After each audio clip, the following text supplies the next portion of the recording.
Good morning. You've been tracking with us over the past several weeks. We're in the midst of this series called coMission. And we'll bring that up here. coMission. So we're talking about answering the question, what is God up to these days? I mean, if God is real, and God is in existence, and God cares, and all of that, the question really needs to be for us, what's he doing? Right? What's he up to these days? And so that's really the question we've been answering. And not only what is he up to these days, but how can we be a part of what he's up to? And so we went all the way back in Genesis, taking a look at this idea of God's desire to fill the earth with image bearers that reflect him. That's really what he was up to in Genesis. And as we tracked throughout the Bible, we realized, hey, God's still up to the same thing today. Yeah, he's still up to the same mission. And we see that restated different times throughout the Bible. One of those is in Matthew chapter 28 when Jesus says, hey, go into all the nations and make disciples of me. The implication was of me. Well, if we're making disciples of Jesus, that means people are more and more reflecting Jesus, who reflects God. And so people become image bearers of God throughout the world. So pretty cool. But we also looked at this idea that shortly after God gave this co-mission to Adam and Eve, we see them actually taking on their own little mission on the side. They're like, thank you, God, for your mission. It's probably really important and all that, but I think we want to be about our own thing. And so we see them stepping outside and out from under the authority of God, taking life into their own hands and beginning to walk in their own lives. And at that result, or at that time, there became this big problem. Big problem. Because God was pretty clear, if you choose to step out from under me, you can do that, but there's no way back on your own. There's no way back. And so as they stepped out, there was no way for them to get back in line with what God was about. And so we see this whole storyline of the Bible in the Old Testament leading up to God providing a way back onto his storyline. And that's in the person and in the work of Jesus Christ on the cross. And so here is where God provided a way for mankind to step back into God's story. And so, as we take a look, we want to take a look at answering this question, what is God up to? And the fact that Jesus came and died, and then he provided the means for us to come back into his storyline, and he gives us an invitation to enter into the storyline, and Jesus gives it right here. He says, and Jesus came to them and said, all authority in heaven and on earth has been given to me. Go, therefore, and make disciples. And so last week, Lane took us through this idea of disciple making, and that being the thing that God is up to today in order to fill the earth with his image bearers. That God is up to the same thing he's always been up to. Here, Jesus presents an invitation to his disciples to be about making more disciples of all nations. And last week, we took a look at this idea that being a disciple doesn't necessarily mean that you are a believer. Right? Being a believer is this idea that I've recognized my sin. I've recognized Jesus' death on the cross as a payment for my sin. And I believe that if I accept his payment on my behalf, then I become a child of God. Right? Positionally, I change from being a child of the world or a child of Adam to being a child of God himself. And so I'm a child. But then there's the next step in being a child, right?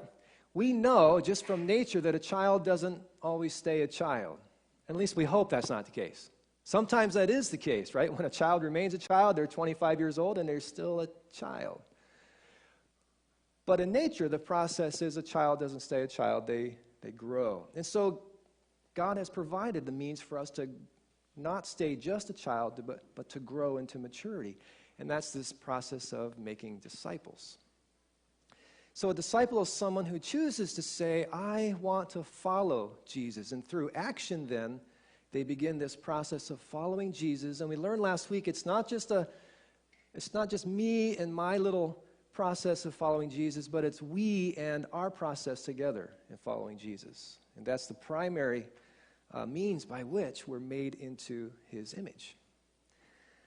And so we can make this statement with good surety. All disciples are believers, but not all believers are disciples.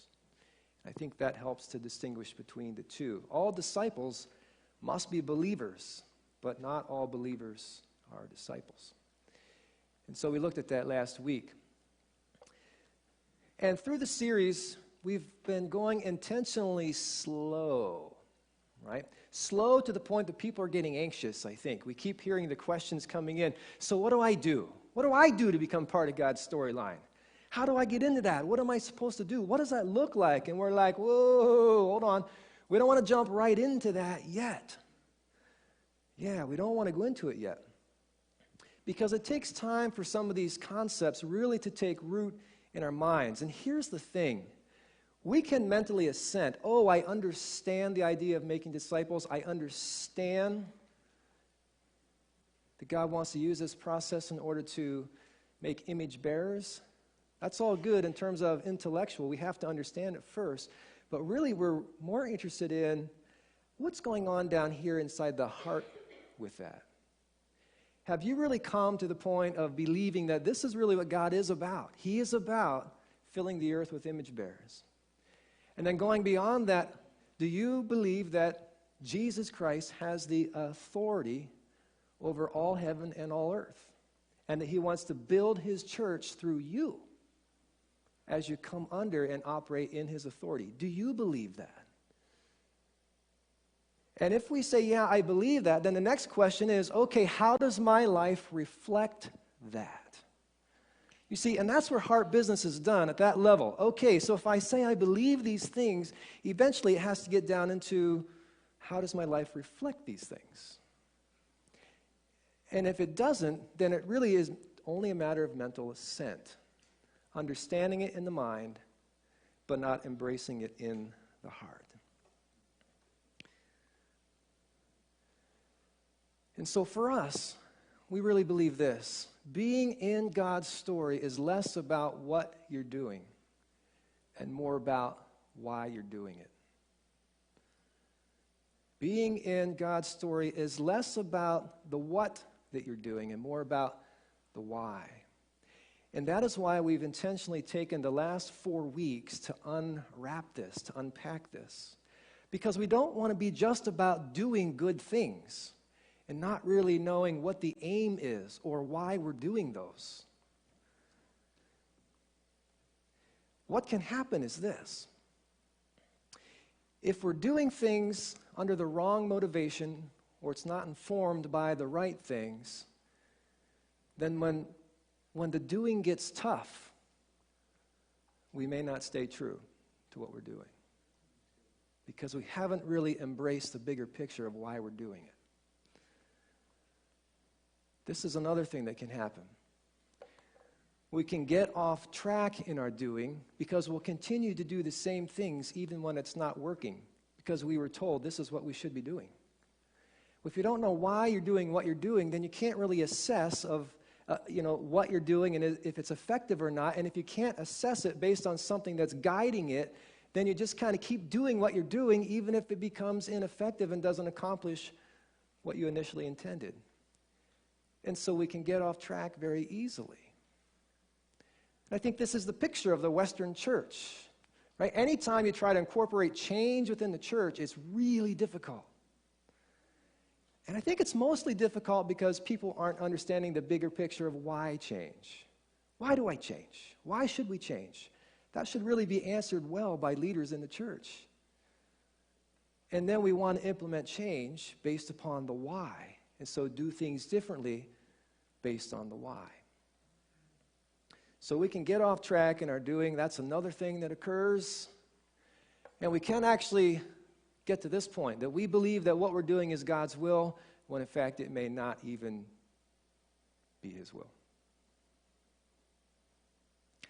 And so if we're not informed by truth and we don't have the proper aim, all of these things can result. The last thing here is something that I think we're all prone to, and that is this. we kind of make the doing the end game. The doing is the end game instead of the means to the end. And so we get all excited and wrapped up in what we're doing, and somebody comes along and asks, well, why are you doing that? You're like, it's just a good thing to do. That's what we do. We got to do it. Yeah, but why? But why? And so, operating in God's mission, again, it's more about why we're doing what we're doing versus just the doing itself.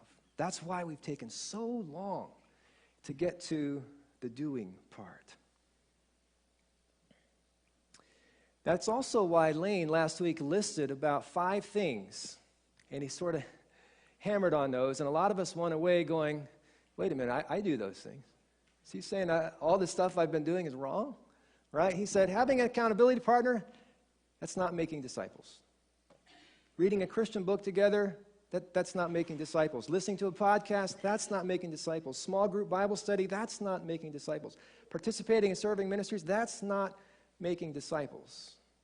And so we were all like, okay, so what is making disciples? Because I do those things, and I've done those things as part of being a disciple, and I've actually grown from those things. So you're telling me they're not making disciples? Well, what can happen is those things become, right, the end game. Those things become the end game. Having my accountability partner becomes kind of the all thing. When in fact, those things are actually in submission to the main thing. And the main thing is making disciples, right? Becoming image bearers. And so these things, those things we just listed there, have to be part of that process. And we have to have that in mind all the time. Otherwise, those things become the end instead of the means to the end. And so some of these things may be good for a time, but then we realize, hey, that's not as effective at making disciples as it once was. Let's cut that out and see what else God might have for us. And so those things we all hold loosely because they're forms of things. But the main thing is making disciples. That's the main thing. And so that is the aim. These other things become means to achieve that. And so we have to keep that in mind all the time. So making disciples is about coming under Christ's authority as a community, right? He starts out the mission by saying, all authority in heaven and on earth has been given to me. So that's a primary thing. If we're going to be about making disciples as people and participating in God's bigger story, we have to come under His authority. That is primary. The next thing is this: sensing His direction as to what? So making disciples is about sensing His direction as to what you should do and how you should go about doing it, according to His principles. Okay, so it's sensing His direction. Christ said, I will build my church, and the gates of hell will not stand against it. Therefore, making disciples is about sensing what Jesus is doing, where He wants us to go, what He wants us to do, and then how we should do that according to the principles that He laid out. Not according to what I think is really good, but according to the principles He laid out. And so there, again, our forms must be in submission to His principles that He lays out. And lastly here, making disciples is about operating in Christ's authority as a community. Doing it with all the gusto we got. All right, so the first one is coming under His authority. The last one is then operating in His authority. And so you'll hear me throughout referring to this as operating under and in His authority. All right, because it's Him who's building the church. And so we're trusting. As we learn more about this, as we understand this, as He is guiding us, as then we do this, that Jesus will unleash His power to build His church through His people, and the gates of hell will not prevail against us. And so the question becomes, what do? We're at that point today. We're at the point today. What do we do? We're finally going to get into answering this question. And so we want to come back to Matthew 28, 18 through 20, and we want to read a bit more now in context. And Jesus came to them and said, all authority in heaven and on earth has been given to me. Go therefore and make disciples of all nations, baptizing them in the name of the Father and of the Son and of the Holy Spirit, teaching them to observe all I have commanded you. There is one single command in here, one single verb, and there it is. The imperative here is to make disciples of all nations. That is the verb. That was the command that Jesus gave. The other verbs surrounding that are participial verbs that actually inform how this is to happen. So Jesus tells us the what, but then he also explains the how. And right here they are. All right. How are we to make disciples? By going, by baptizing, by teaching. By going, by baptizing, by teaching. That is the whole process right there. He laid out the three principles. Under his authority, we make disciples by going, baptizing, and teaching. Now you might say in verse 19, wait a minute, it says go. Isn't that a command? Go?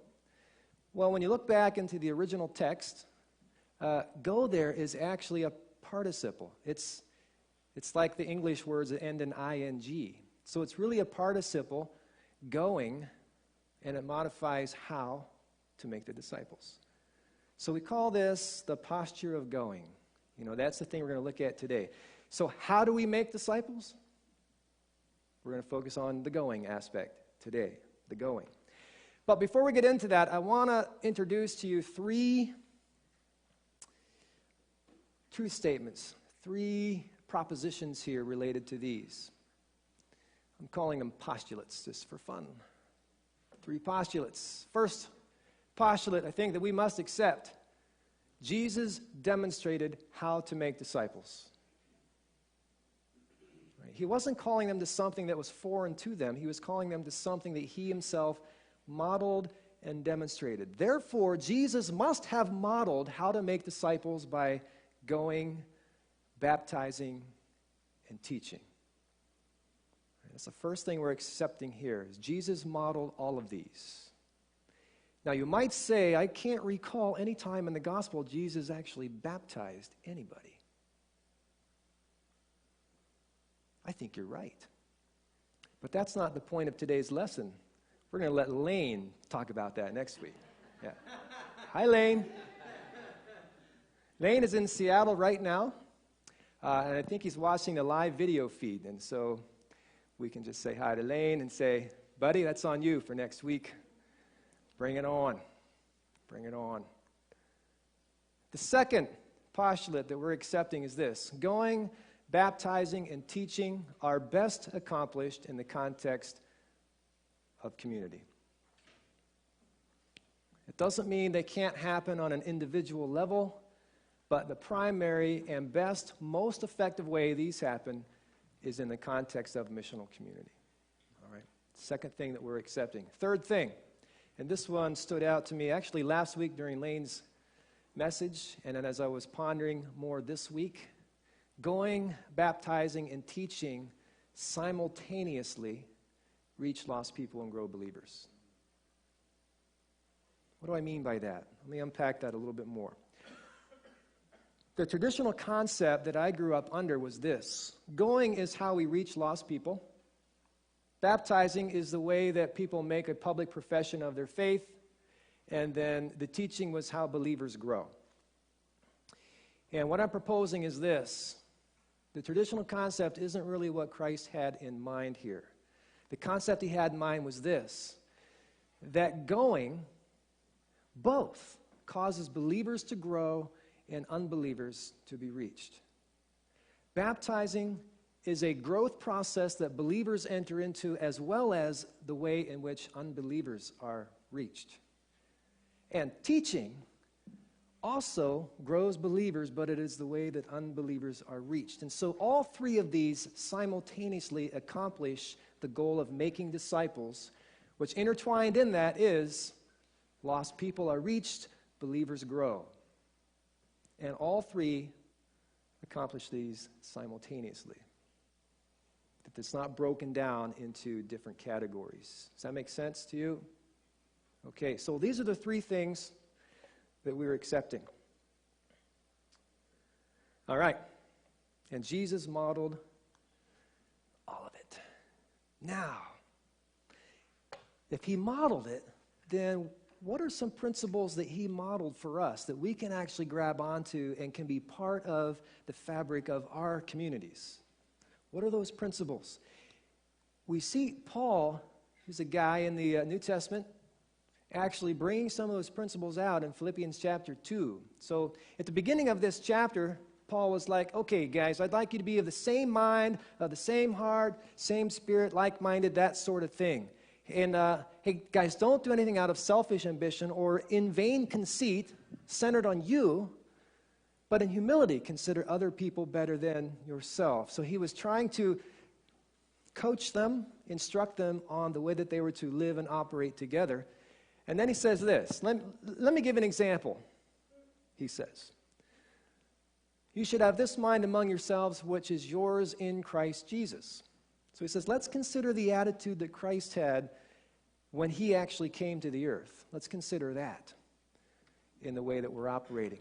He says this, who, though he was in the form of God, did not count equality with God a thing to be grasped, but emptied himself by taking the very form of a servant, being born in the likeness of men, and being found in human form, he humbled himself by becoming obedient to the point of death, even death on a cross. And what we're going to see here are four main principles that Jesus demonstrates in going, right? We get the picture. Jesus was in the glories of heaven, hanging out,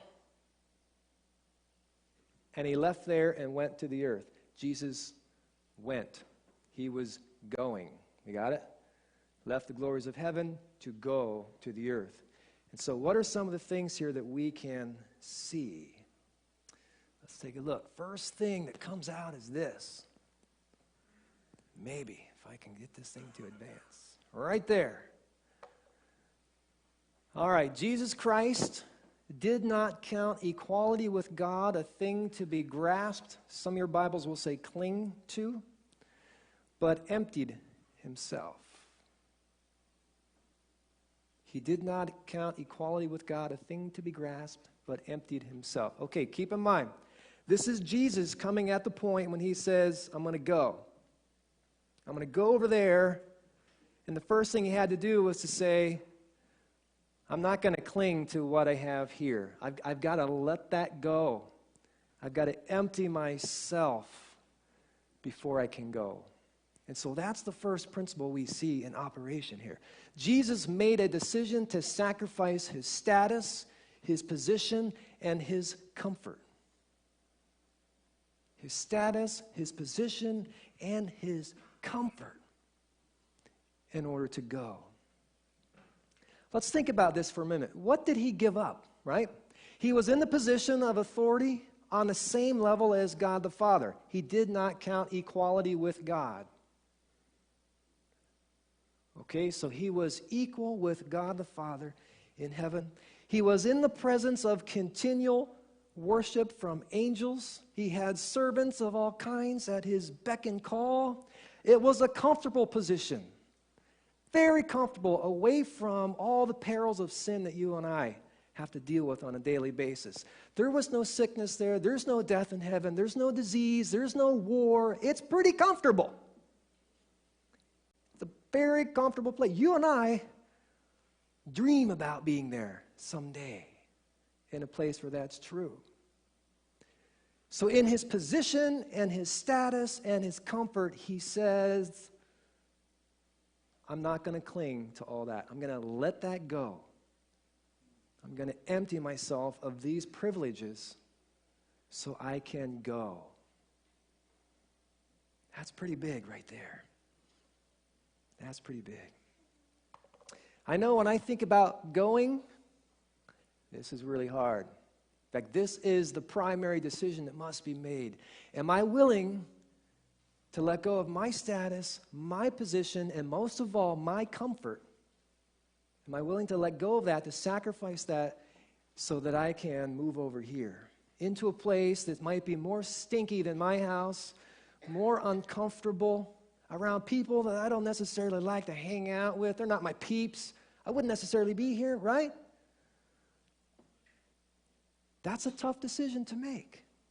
It is really hard in our culture because primary in our culture is your personal comfort. And if you were to ever to get past going and into going, that is what we must wrestle with right there. Are we willing to give up our personal comfort? That's rough. That's rough. Each of you must make a personal decision on this. Are you willing to give up your personal comfort to participate in going? You. I know for me, I struggle. Sometimes I'm like, I'm feeling pretty good today. Yeah, I'll give it up today. Other days I'm like, no, not today. Oh, Bill's had a hard week. Bill's tired. Bill's all zinged up on caffeine. Bill should not be around people. Bill should stay in the comfort of his own house, in comfort of the loveliness of his wife, turn on the TV, kind of sit there and that's where it gets sometimes, right, for us. It's where the rubber meets the road, really. I fail at this. I want personal comfort, for sure. We all do. Imagine if Jesus would have said, I'm not willing to give up my comfort here. I like this. I like this place. I like hanging out with my Father who continually accepts me and loves me. I don't think I want to go down there to be around those guys. Those guys chose to reject me. Those guys chose to go out on their own. You mean you want me to go to those guys? They're not my peeps. They're stinky. They're smelly. They're mean. They're going to spit on me and beat me. You want me to go there? He didn't consider equality with God something to be grasped. He emptied himself. This is the first big battle right here. Are you going to empty yourself and let go of your position, your status, your comfort? Well, once you've made the decision, I will go, right? Back in the Old Testament, in the book of Isaiah, right, God challenges him. Hey, who will I send and who shall go? And Isaiah was like, I'll go. I'll go, Lord, send me. I'll go. That's really the position we're all in right now. Christ says, well, whom shall I send and who will go? That's the invitation. And here we are. Are we going to say, Lord, send me. I go. I want to go. Send me. Send me. And so after we've made the decision to go, how should we go? What does it look like? Well, Jesus modeled this as well. In verse 7, right, it says, Jesus Christ emptied himself by taking the form of a servant, being born in the likeness of men. As you consider the birth of Christ and the surrounding events around that, it's very interesting, right? Because he was born not as a grown man. He was born as a helpless baby, independence on his mother, Mary. Even the conditions into which he was born, right, there was no place for them to stay, and so he was born in a stable with animals. Consider that, right? The family that he was born into, they weren't a real prominent family. They were of the line of David, but not a real prominent family in Bethlehem. They didn't have a big mansion that they could go to there. I mean, it was a fairly normal-sized family, socioeconomically. They were just carpenters. Not really of nobility or anything like that. So I don't think God the Father looked down and said, oops, sorry, Jesus, for that one. Didn't mean to send you into a stable. Gosh, I was meaning more like a crib. Sorry about that. It was all pre-planned. It was all very intentional. He would go in humility. In humility. And that's the posture we see. Right? Jesus went in the form of a humble servant to a foreign land. He went as a humble servant to a foreign land. So the first principle we see, Jesus had to give up his status, his position, his comfort. Second, then when he did choose to go, he chose to go as a humble servant to a foreign land. There are a lot of postures we can take in going. Right? Christ modeled for us being humble. Go in humility. But I know I've gone in this posture before. Reluctance. I don't know if you've ever gone in reluctance before. It's sort of like this. Well, I know I should go, but I don't really feel like going, and so I guess I better do it, because if I don't, I'm going to feel bad, but if I do it, I'm probably going to mess up. I don't really know. I'm kind of reluctant. Okay, I'll just go. That's going in reluctance. That's a posture that we can take on. I guess I want to share God's love and stuff with others. The other thing we can go in is in the posture of pride. Yeah, I was putting the message together, imagining Jesus, after he got here, saying this, dude, look, I'm God, all right? I gave up all my God stuff, but I'm still God, so bow down to me, worship me, because here I am. Bring it on. I'm God. That would be kind of going in pride, right? Going in pride.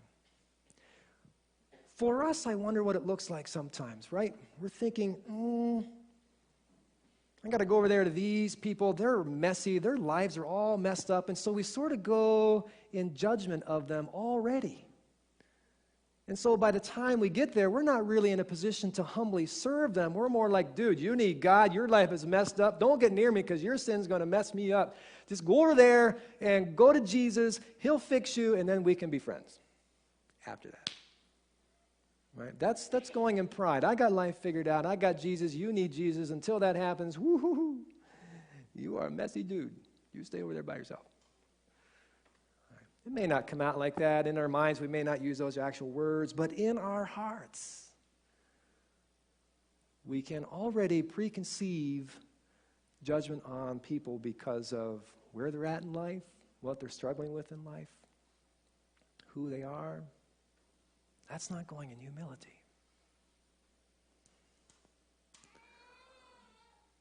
And the last one is probably the most prominent one for most of us, and that is going in fear.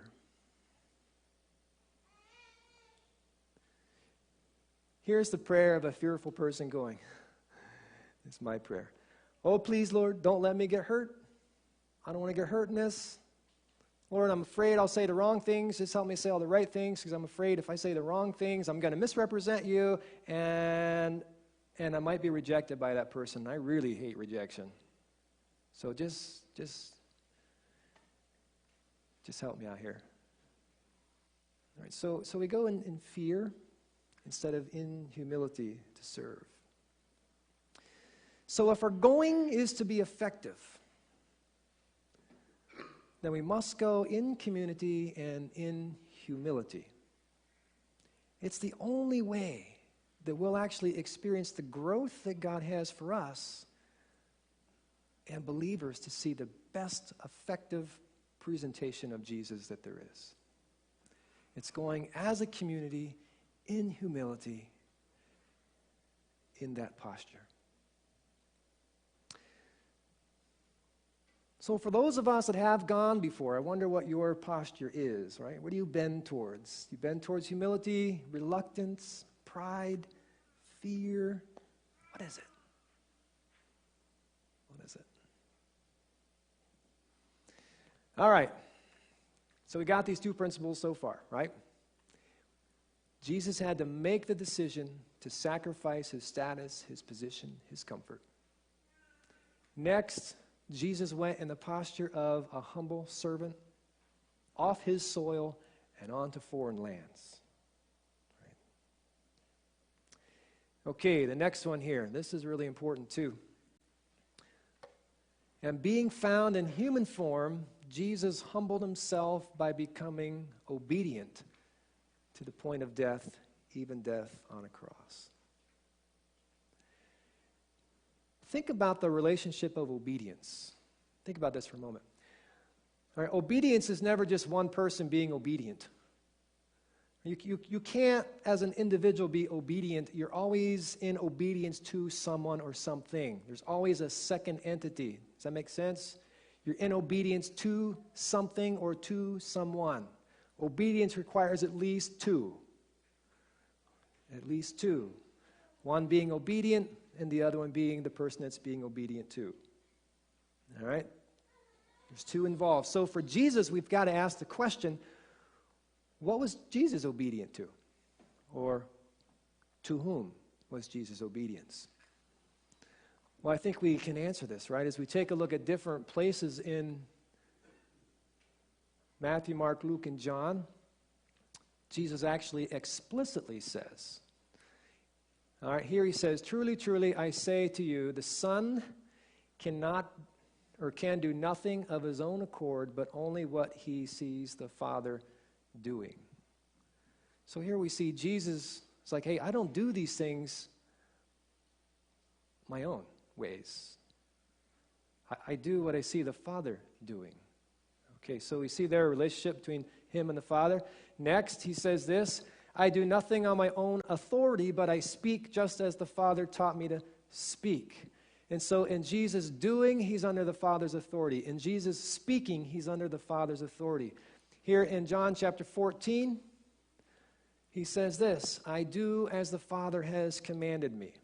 Jesus himself is in obedience to the Father continuously throughout his ministry. Continuously. Last one, right? This is where we see Jesus' will and the Father's will really coming into tension right here. Right? He's in the garden. He knows what's coming. He knows suffering, hardship, death is coming. And he's like, whoa, okay. I think I'd like to take a little break. Okay, Father? You mind if I take a little break? So he prays, my Father, if it be possible, let this cup, what cup? I don't think it was a cup of tea. It wasn't that cup of coffee. It was the cup of suffering. The cup of suffering. He's like, man, Father, if it be possible, let this cup of suffering pass from me. So he's actually promoting his own desires right here. His desire to avoid the suffering. But he concludes, not as I will. It is not my will, but it's as you will. Clearly communicating, right? I'm coming under the authority of the Father. I'm coming under that authority. And so that's the third principle we see here. Jesus continually operated under the authority of his Father. Yeah. So he made a decision to give up all his stuff, go to a foreign land. When he went in humility to serve the people he was reaching. And while he was there, he continually operated under the authority of his Father. Those are huge principles. This one of operating under the authority of the Father, for us, I think this is where the battle of going will be won and lost, right here. The question for us is, whose authority am I operating under? I think if we're honest with ourselves, a lot of times it's my authority. I'm operating under my authority, or I'm operating under the authority of my house church leader, or I'm operating under the authority of, someone else, another human. Whose authority are we operating under? If we're to be effective, we must choose to operate under and in Jesus' authority. Right? He's the one who says, all authority in heaven and on earth has been given to me. Will you choose to operate under and in that? Will we choose to operate under and in his authority? When Jesus was like, hey, I'm not feeling it, God. Not feeling going ahead with this cup of wrath thing. I think I'm going to step aside for a while. He didn't say that, right? He said, I'm not feeling it, but I know it's what you want. And so I am placing my will aside, and I'm coming under yours. He didn't wait until his feelings lined up. He's not like, I think I'll hang out over here, God, until I'm feeling it. And once I feel it, then I think I'll step into it then. He's like, right? The Bible paints the picture of somebody who's stressed. They're duressed. I mean, when you're sweating tears like blood, that's pretty heavy. And he didn't wait until his eyes all dried up, until he thought about it longer, until his feelings are more in line with it. He just said, I know my will is not yours. I am going to set that aside. I'm going to come under your authority. I'm going to trust you and walk in faith here on this. And that's what he did. Right? It says he became obedient even to the point of death. And so for us, again, will we continually be under his authority and operating in it? Or do we just wait until our feelings line up with it? I got to be honest, our feelings may never line up. They may never line up. That's going to be our continual battle throughout the Christian life, right? Whose authority am I operating under and in? Whoa, all right. That's a hard one. Last principle. Let's take a look. He became obedient to the point of death, even death on a cross. When Jesus prayed that cup would be taken from him, he knew, again, that was going to involve hardships and suffering, even to the point of death. Yet he embraced that, and he moved forward, trusting the Father. And so the last principle we see here is that Jesus embraced the hardships. He embraced those. He didn't run away. Did he battle with God on that? Oh, he did. Yeah, he battled. But in the end, he said, I submit to your authority. I'm going to embrace these hardships, and I'll move forward trusting you. Trusting you. For most of us, we're not going to be brought to the point of making a choice. Well, come under my authority and escape the suffering, or come under God's authority and die physically for it. Some of us, we may. Most of us, we're not. But it will be the point of asking the question, are you willing to submit to Jesus' authority, even though that you know hardships are going to come, because you've embraced him? Yeah, hardships will come. Are we willing to embrace the hardships even before they happen? Here's one hardship that you will experience in this. You'll be working at building close relationships, and you'll love these close relationships, and all of a sudden they're going to turn on you, and it'll be hard. You'll be confused. You won't understand what's going on, and it'll be painful. Very painful. That's one hardship that you will experience in this. Are you willing to go forward and make disciples under his authority, knowing that at some point you're probably going to experience a relationship failure that's a meaningful relationship to you? That's hard stuff. That's really hard. Another hardship. You may be rejected by friends and family because of your wacky religion, as that they might say, right? So you could be rejected by, people that are important to you, like family members, like friends that you grew up with. They're like, I don't understand what you're doing. That's wacky to me. I don't see that other places, only in your life. So that makes me uncomfortable. So if you'd be willing to just stay over there and me over here, thank you very much. All right. You could and will experience rejection. Also, persecution from the world because of your faith, for sure. Yeah.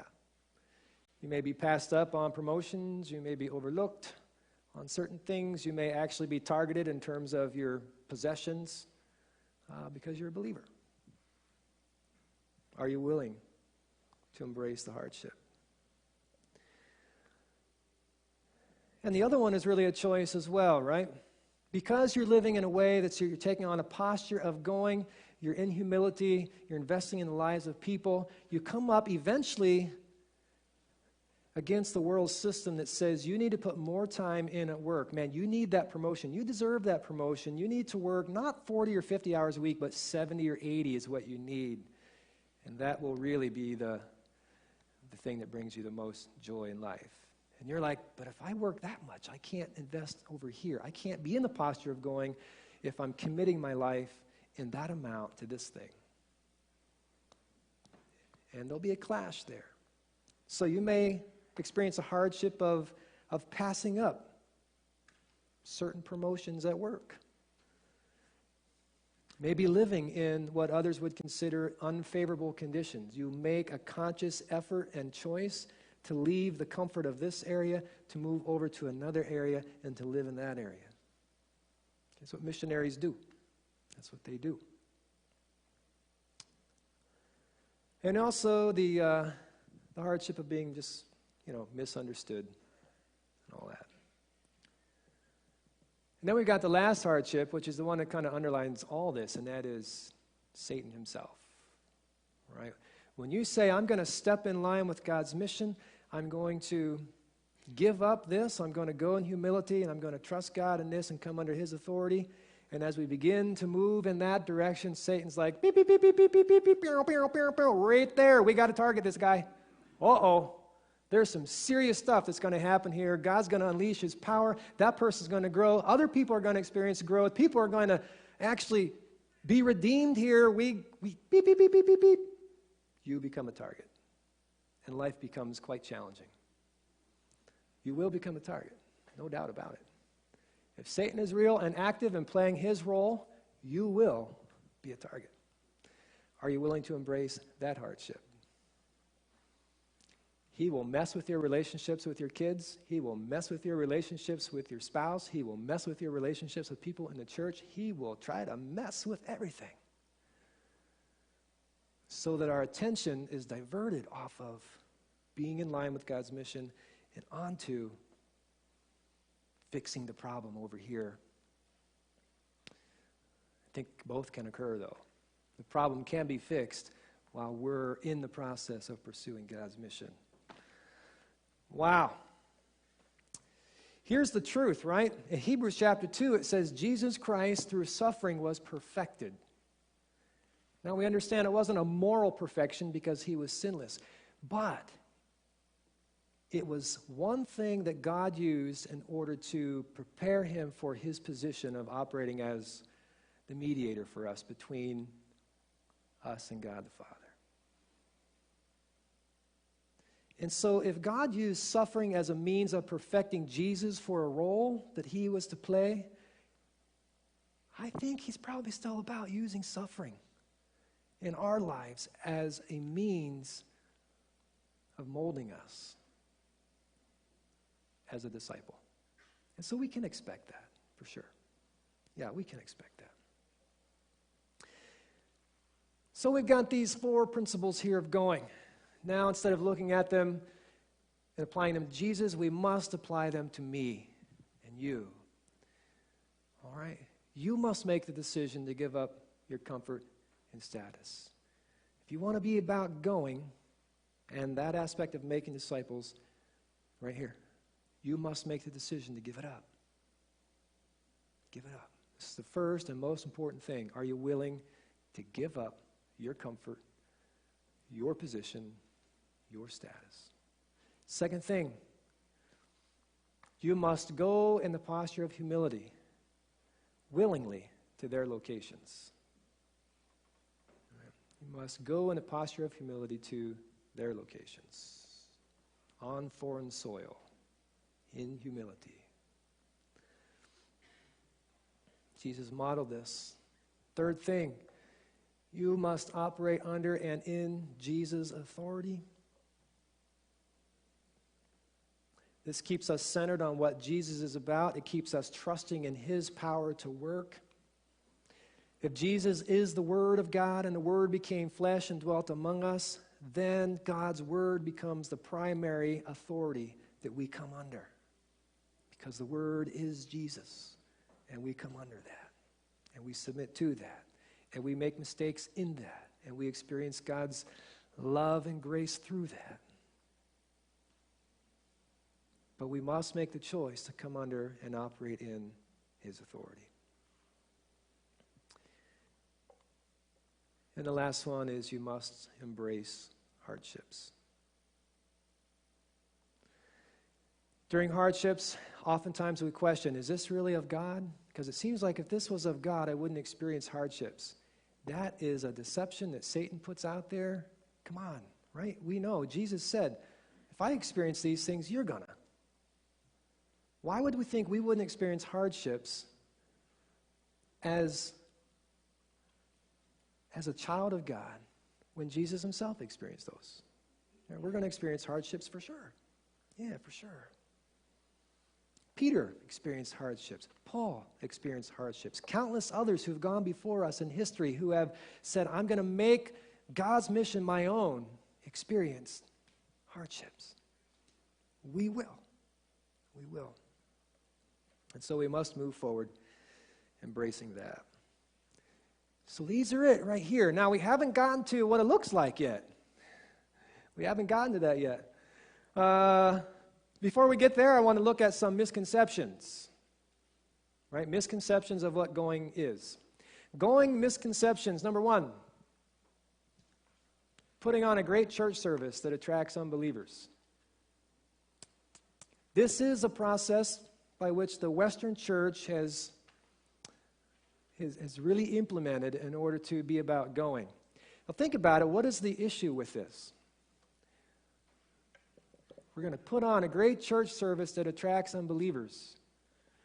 I think by the very nature of design, it's about me on my turf and inviting others into that. There's no going involved there. Right? The very heart of going is to move off my turf into uncomfortable turf. Putting on a great church service that attracts unbelievers by design fails at going. It's not a bad thing if people come to church on a Sunday, you've invited them, that's great. But if that's our primary means by which we participate in going, I'm saying that falls way short of the biblical design. Way short. Way short. The other thing that's involved here is this can be very impersonal, right? I'm just going to give you a little invitation card, and won't you come and check out our great church? Thank you very much. See you later. It's great talking to you. Whew. Got that done. Wow. That's done. Holy cow, that was hard. All right, but it's impersonal. Where does that person get a chance to experience the love of Jesus through you?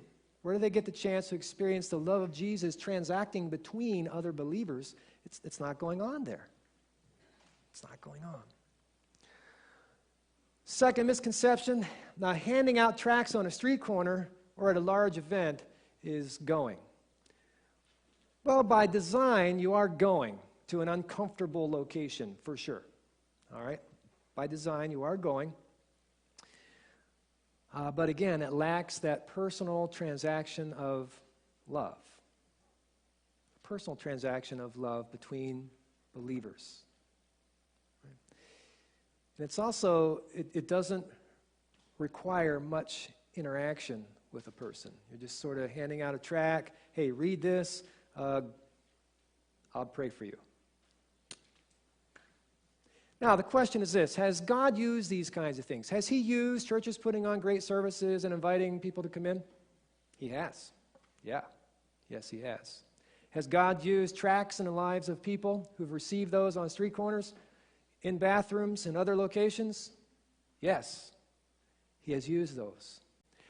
Is this God's primary design for reaching people? No. No, it's not. In his mercy, he has used what's available to him, but in his power, he wants to use the church in the posture of going.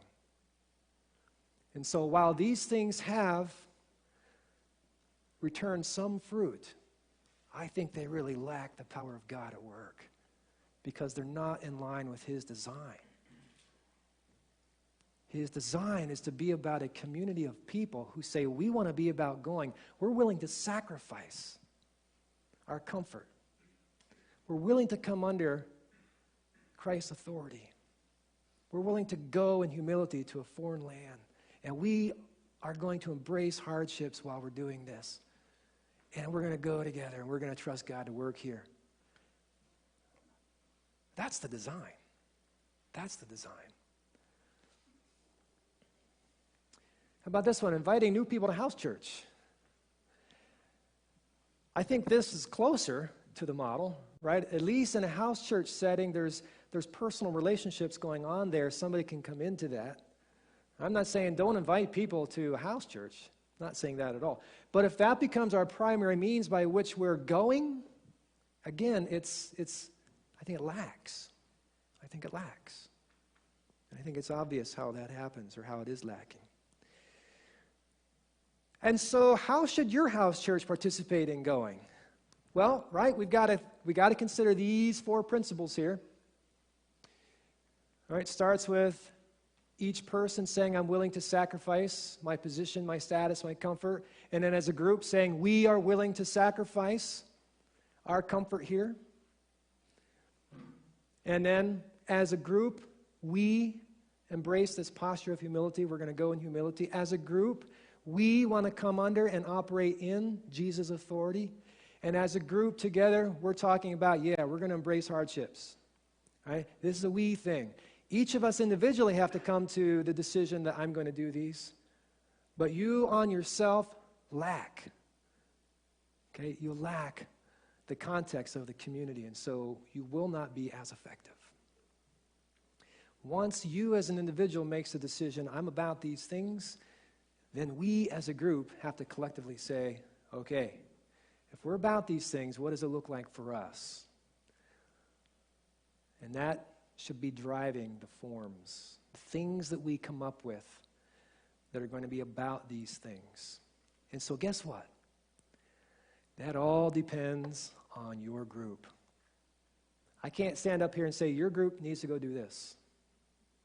That would be you guys coming under my authority. That's not what it's about. It's about us coming under Jesus' authority, operating in his authority, and trusting him with what this will look like for us as a group. And so your group might look totally different than the group that I'm a part of. Why is that? Well, let me give you an example of something our group is doing just as an example of a form. We're still in the process of sort of honing this in and understanding this better, but it might give you at least some ideas on how to think about this. And I'm not saying this is the primary model here. I'm just saying we're seeing something evolve in our group. And so I want to share that with you just to get the juices flowing in your minds, okay? So I'm calling it Going, a Case Study. Yeah. All right. So here's our group, Sector 7. And we're made up of various kinds of people. For the most part, so far, what we're seeing is this. Some people in our group are connectors, which that means they connect well with outsiders. Okay, they're connectors. Other people are really good conversationalists. Right? They can talk to anybody about anything. They're just able to do that. And other people are really good at welcoming others, being hospitable, and that kind of stuff. And I'm sure there's other kinds of people in our group. And I'm just saying, in general, we're kind of seeing we've got these kinds of people in our group right now. So how does this work? Well, there's a field, a harvest, right? And so those people that are really good at connecting are actually going out and connecting with people in the field. Right? It could be somebody at work, it could be at school, that kind of thing. So they're connecting. People seem to trust them easily. They invite them to things. They come. And so our going is involved with connecting with people in the field. And then what we have is a sort of a neutral location. It's not at the church, okay? It's just at a house. And what happens is people that are operating in the field are saying, hey, man, why don't you come over to this place and we're gonna hang out for a while, do some stuff. And so as they come over to hang out, well, guess who's there? Connectors, conversationalists, hospitality people are all kind of hanging out there. And so we all kind of come together in this neutral location, and we're just kind of eating together, maybe telling jokes together, playing stupid games together. You ever play that game, Heads Up? That is a crazy game, right? It's on your phone. think Ellen DeGeneres, whatever her name is, came up with this, Not that she's somebody to hold up high, but I think they developed it. So you put this thing up on your head, and then it says, it's kind of like, what's that game where you sort of, charades, it's kind of like that, So we played this game, it's my turn. Of course, I don't have to play a game to look like a fool, but I do, all right? It makes me look more foolish. So, we're playing the game and that kind of stuff. People are laughing, and we're just hanging out together. That's all. We haven't gotten into any kind of big, deep truth things. We're just loving one another in the context of people. And we're just trusting God. It seems that some people are they're really into it. They come every week. They're starting to bring things along to share with others in terms of food, and they're just hanging. Sometimes we play Club Trump. Sometimes we play Hearts. One time I played, chess with a guy, and haven't played chess in a long time. He hadn't either, thank goodness. I won. Just saying. Thank God. I don't know how that was humble, but anyway. But we're just connecting and hanging out. So it's finding ways as a community that you can sacrifice, give up your comfort, connect, hang out. This is kind of what we're experimenting with right now, and we're just seeing what God does with it. It's not perfected yet. We're just still in the process of trying to figure out, how God wants to use this, or even if He does. But right now, it seems to be in front of us. We're taking advantage of it, and we're enjoying that. So, all right, why don't we wrap it up here?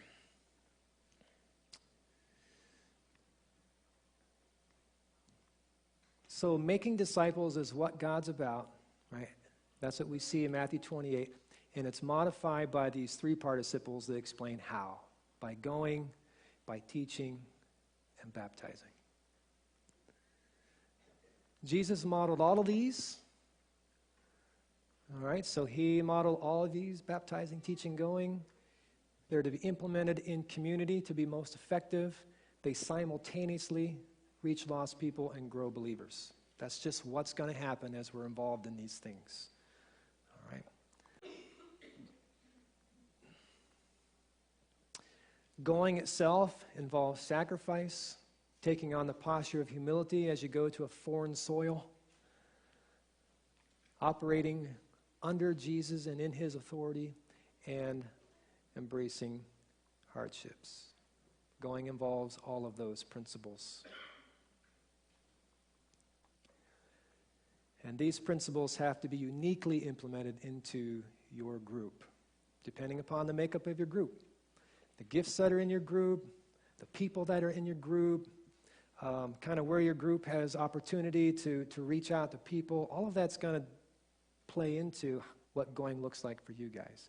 And what going looks like for you guys today may not be what it looks like in a couple years from now.